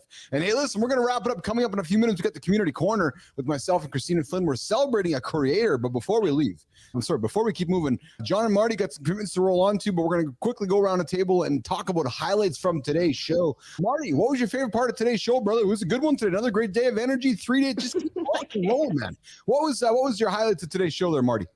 Man, Will was amazing. Definitely very motivational. He dropped some gems. Jory was great. Jory, she gave some really practical advice that people can use and implement in their lives. And that was just a great segment for me and Johnny, man. Come on, man. Like, you don't get this you don't get this content anywhere else. Come on, man. It is what it is, man. So a great brand bite by Tina. And I love how she always mentions she's in the no fucks era. I love it. Every day, no fucks. Yep. And let me jump on that too real quick, because I'm in my house in Mexico now. So my setup is different microphone. I got my earbuds in. When I come off the stage, I always go take a piss, but I still got these in. So I can hear what she's saying the whole time. Yeah. Well, in my other house, I take my ears out when I go take a piss, so I don't hear what she's saying. And I got to say, Christina, these things are freaking awesome. I was thinking to myself, Jesus Christ, I'm missing out by not listening to this shit when I take my ears out and take a piss in my lake house in California. So I got to figure out a better way to do this. I keep mine on when I go pee, man. I keep mine on. She drops gems. I'm blessed. But mine are hardwired. Both of you, let me tell you. Wow. Say that again, Christina. I'm blessed. I get to go piss with John Anderson and See Marty Fit. Who gets to do that? We take Tina with us. Yeah, I go with them. Tina, 3-4 months ago, Tina had no clue she was going to be hanging out with us, and she was going to be pissing with us. What the hell is going on in my life? It really is. So, Christina, what was your favorite part of today's show before we got to let go of John and Marty here today? Other than what we just talked about here, listen, Tangerine told me in the comments I was looking more beautiful and gorgeous every day. How could I say anything else was more important than that? Sometimes I wonder, John and Marty, what Aaron looks at Christina and she's, what the hell did you do today? I don't even want to tell you, honey. I don't even want to tell you. She knew what she was getting into. It's been almost a decade of marriage. She knew what she was getting into. Hey, I want to offer one quick thing before John and Marty go. And I said this to you, Tina, yesterday privately, but I want to say it publicly to Nation in front of my friends. Turn off, if you're going to say something serious, turn off that fucking filter. All right. So I'm going to say this. I've known Christopher Martin now for, I think, probably coming up close to about a year. I think we met in December. Yeah. And I have been watching Marty show up with me daily on the show. And I said this to Christina yesterday, and I'm going to say it in front of my friends right now. Chris, Marty, I love every single day, every single week, you continue to show more of yourself, your vulnerability, your humanity. And it is beautiful, man. It is beautiful. I am loving getting to know you in front of this camera and in front of everybody else, of such a wonderful human being you are. And I'm not trying to blow smoke up brass or put this out there, but I've just thoroughly enjoyed it. So not only been my favorite part of the show, but just favorite part lately, man. You're getting in there, you're throwing your comments, you're throwing your wit, you're throwing your human, you're dropping nuggets left and right. And you're holding me accountable. You're holding Johnny and Christine accountable. But dude, as the young punk on the panel here, man, I fucking love how you show up every single day, and I'm just loving watching you, for lack of a better term, grow up with us. I know that sounds like goofy, but I just love seeing you come to life, brother. I really do, and I mean that so sincerely. Thanks, so man. You're basically, what you're saying is you love it when Marty pulls his pants down. That's what he said, John. That's exactly what he said. That's exactly what baby. That's exactly it. Baby. That's right. When somebody pulls their pants down, we celebrate it. That's right. Marty, that's all you need to know, pal. Johnny just paraphrased it best for me. Here's the soundbite. I just love Marty because he comes to the show and pulls his pants down. This context is so critical in these conversations that anyone watching this is not going to understand. Yeah, they have no context. We got Harper popping into the comments now. We got Harper popping into the comments with this emoji face. What the hell did I just tune into? So, and you're not going to find anybody else who comes to the show and pulls their pants down like me and Johnny. We're the best. We're the best puller downers. There's something very liberating about pulling your pants down. It's liberating to pull your pants down. Coming up next week in the lab, the week of robes, wondering what the hell we're wearing underneath the robes. Oh my God, I don't know about that one. And then Harper saying, Harper agreed, I just arrived at pants. I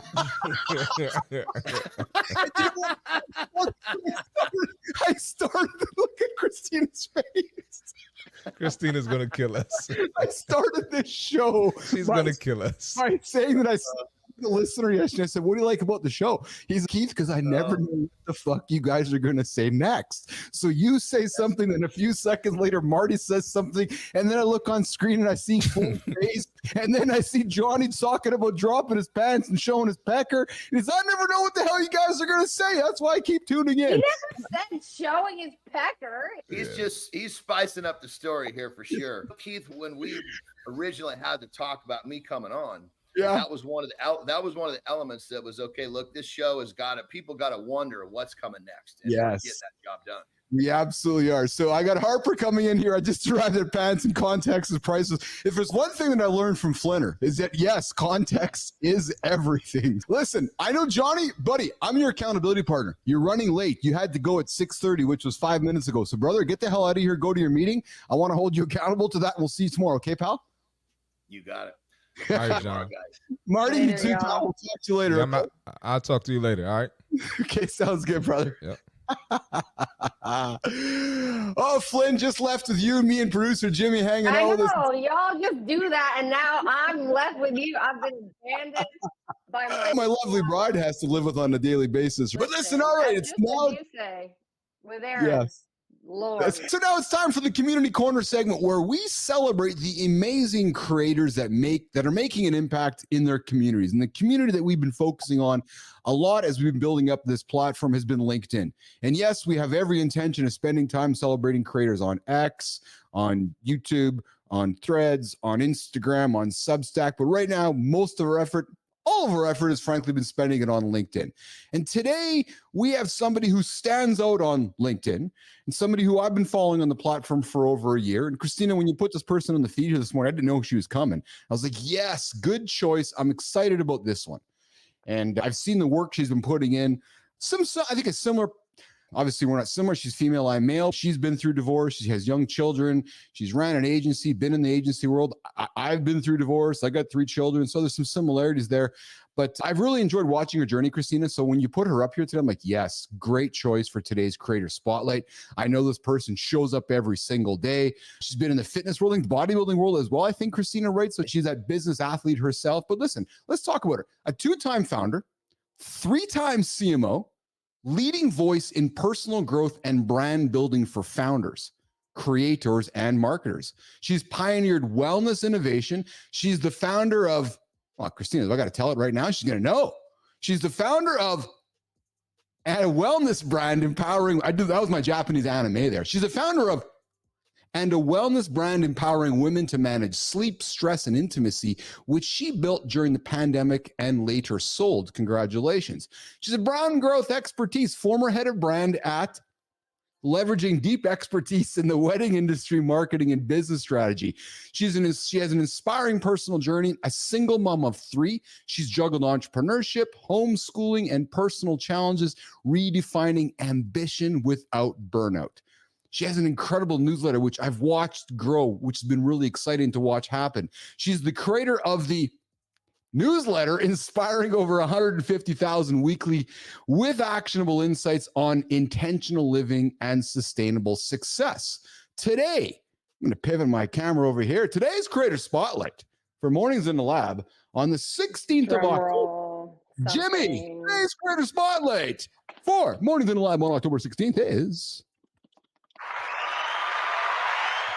Amanda Getz. Hey. Amanda Getz, we are surprising you and celebrating you today. I know I've been knocking on your door trying to get you on the show, and maybe this will get you on the show, Christina. We're like, yeah, we got to get Amanda on the show. I think she's got some energy. Either way, I'm just excited to highlight her and the shit she's doing.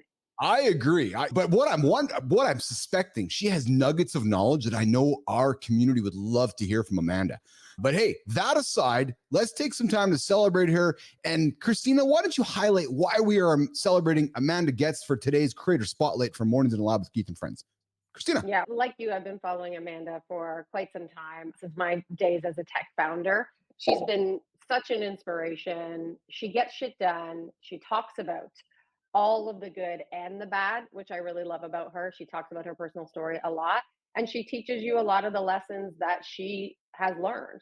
She's actually showing parents, and we've been able to watch her journey along the way of getting to that blended lifestyle. I don't like saying balance. I like to say blended lifestyle. Like, how can you have 3 kids like she does and build businesses and build brand and do it successfully? How can you acknowledge the fact that every day is not going to be the same? Every day is not going to be easy, and still show up and, like we've talked about today, be accountable. I think her perspective is really interesting, which is a key part for anyone building a brand. It's not just what you say, it's a unique perspective that you bring to the table. And it's just been really fun to watch her growth. I've learned a lot from her. She's very inspiring to me and many other folks. And I thought that she just deserved like a really big congratulations for being able to do that, because it's not easy. It's a hard game, and she's doing it really well. You know what I find about Amanda when I watch her content, Christina, is that I've never met Amanda just through the comments on LinkedIn. It appears to me that she practices what she preaches. And what I mean by that is you see a lot of creators talking stuff, but then you wonder if they actually live it and do it. I don't know, man. I don't have any doubt when I look at what Amanda's life is based on. So I guess what I'm trying to say is what Amanda puts out there, it appears to me what she puts out there is how she lives, which is a true, authentic self. Absolutely. Yeah. You know what? Amanda, if you're wondering whether you're putting on a truthful content, I'm getting that impression. We've never met, but how you put yourself out there is very authentic, which Christine, we talked about Seth Kuhn. It makes me want to walk towards those kind of people because they're putting themselves out there. They're being so vulnerable and authentic. And I just want to walk closer. I'm like, oh, tell me more. You know what I mean? Who doesn't want to be inspired? Who doesn't want to learn the lessons that somebody a step, 2 steps, 3 steps, 4 steps ahead of you has already learned to hopefully make your journey a little less challenging? That's right. That's right. So Amanda, we are here celebrating you today. Mornings in the Lab with Keith and Friends. And listen, if you are feeling inspired by Amanda and her journey, drop a comment below and let us know what you're working on. Maybe you have somebody you're inspired by and you're like, how do I get this person on the Creator Spotlight with Keith and Christina? Well, come knock on our door. Come knock on our door, say, hey, I want to nominate Joe Schmo, and I want to put a shine a big light on them. So if you're not already following Amanda Getz or any of the great humans we've celebrated over the last number of weeks for our Creator Spotlights, I invite you to find them and follow them on LinkedIn. All right. Community Corner, Jimmy, Christina, we're gonna keep pivoting. We're gonna stick around because we're gonna go to business and branding. And we're going to continue the conversation on the Business Athlete Manifesto. Let's bring it back to Amanda, Christina. Amanda strikes me as somebody who would have like a manifesto. Maybe she has, but she strikes me as somebody with principles and values and one that would articulate them and say, hey, here's who I am and here's what I stand for. She strikes me as that kind of individual. But we're going to talk about the Business Athlete Manifesto, Christina Flynn. And we've been talking about it for the last few days here. Yeah, let's do it. So over the last number of days, we dug into a number of different parts of the manifesto. And as I said to Nation a couple of days ago, Christina, I created this manifesto as I was working my way through ICUC as a way for humans to get to know who I was as a leader and for humans to get to know who I was as a human being. And it's almost like that mini, hey, here's my 14-minute video, get to know Keith video. It's just a way for me to put myself on the table. So for the last few days, Christina, we have been reviewing Put Humans in Wellness First. We've been talking about prioritizing physical, mental, and emotional self-care. We've been talking about leading with love. We've been talking about having good manners. Yesterday, we talked about empowerment, encouragement, support. And you said, Keith, I don't want to be empowered. I want to be supported when I fall and celebrated when I win, and I want to have access. We talked about that yesterday. But let's move into the next value that I have listed in the Business Athlete Manifesto.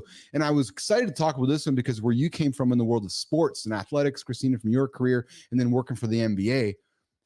And Christina, it's this idea about competition. For me, being a business athlete is competing. And when we say compete, I don't just mean against others. It's about competing against your own mirror, your own self, holding yourself accountable, pushing your own limits every single day, and then having permission to fall and fail and accept that, and then having permission to succeed and celebrate and accept that. But it all comes back to compete.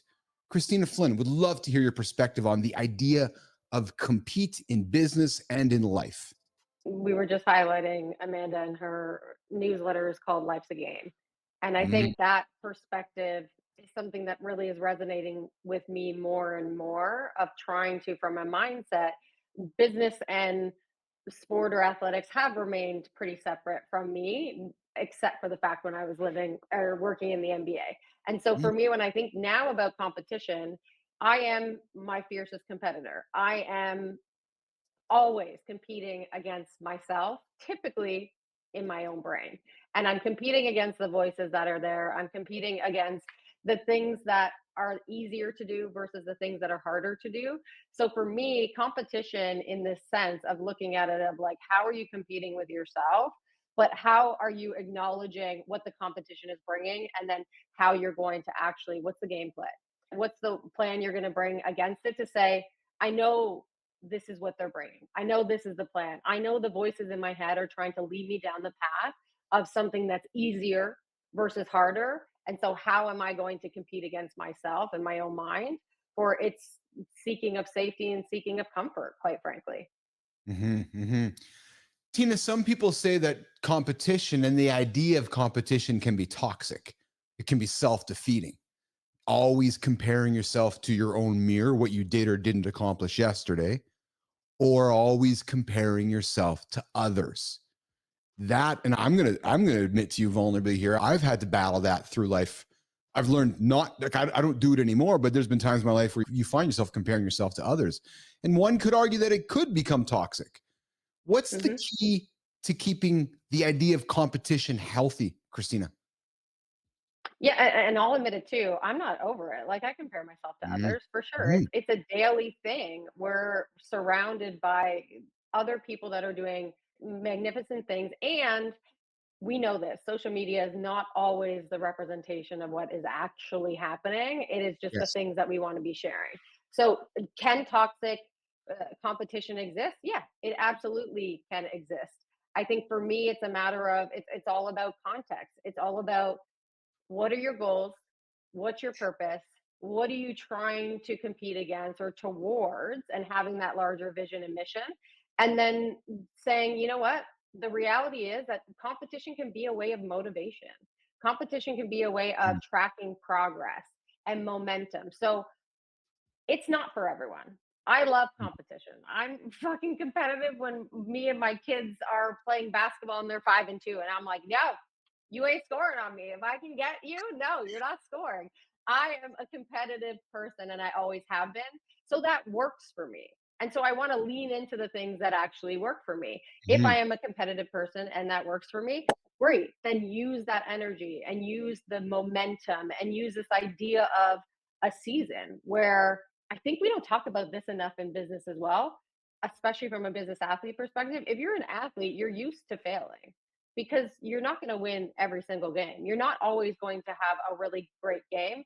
I was always really tough on myself when I had a bad game, but ultimately you're working towards this larger vision, which is the championship.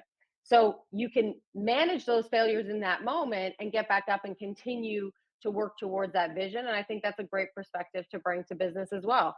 Your failures are going to look different, and maybe they're going to have a larger risk or larger impact on you in business, but ultimately, what are you working towards? What are you competing against? Who are you competing against? And how can you make that fun and enjoyable if that's something that works for you? I think of competition as my accountability partner, Christina. So when my alarm goes off at 4 a.m. or 3:59, I look at it and I'm like, okay, if I don't get up, somebody else is. And it's as simple as that for me. Right. So when I think of guys like The Rock or Mark Wahlberg and their social media things, I get up at 2 a.m. to work out or 4 a.m. to work out. I can't lie. I feel like that similar kind of mentality, right? Because as we're building this thing, I'm saying to myself, okay, I'm getting up at 4 o'clock today because the guy that's getting up at 4:01, I'm already ahead of him. That's important to me. Fucking right. It's important to me, actually. Right. So and if it works for you, then lean into it. Why not? Exactly. So to me, compete is very much the same as accountability, because when I hear that, it helps me be accountable to myself. So it's not so much me trying to out arm wrestle you as it's me saying, oh, okay, because I've never been the most talented guy in the room, but I've always believed I'm the hardest working guy in the room. So for me, competition equals accountability. Accountability equals competition. That's how I see it. And that's how I would offer Business Athlete Nation is maybe that's a way for you to hold yourself accountable is just to think about it from a competitive perspective.